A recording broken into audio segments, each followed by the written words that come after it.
there was a group of guys who lived and died for their Saturday morning round of golf.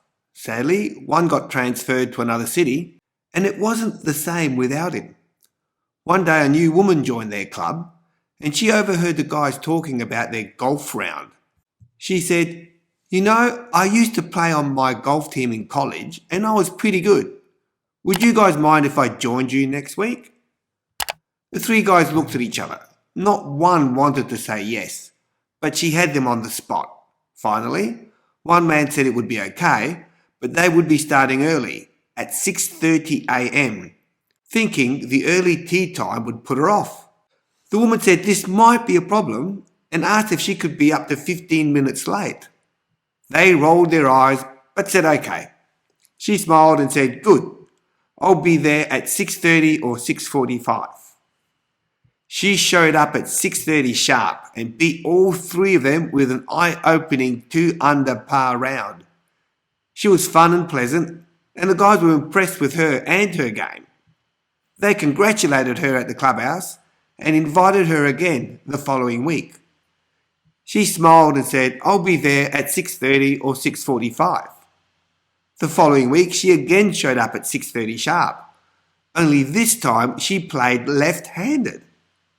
The three guys were incredulous as she beat them with an even par round despite playing with her offhand. They were amazed and they couldn't figure her out. Again, she was charming and didn't seem to show them up purposely. They invited her back again, but each man harboured a burning desire to beat her. In the third week, the guys had their game faces on, but she was 15 minutes late this time, which made the guys irritable. This week the lady played right-handed and narrowly beat all three of them.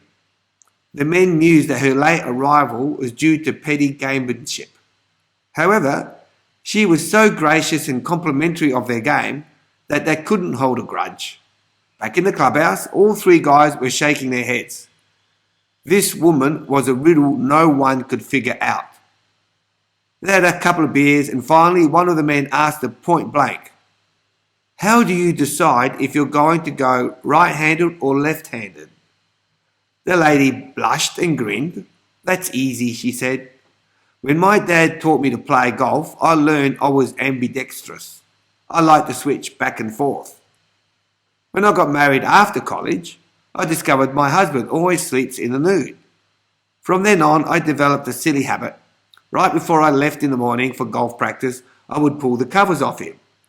If his you-know-what was pointing to the right, I golfed right-handed.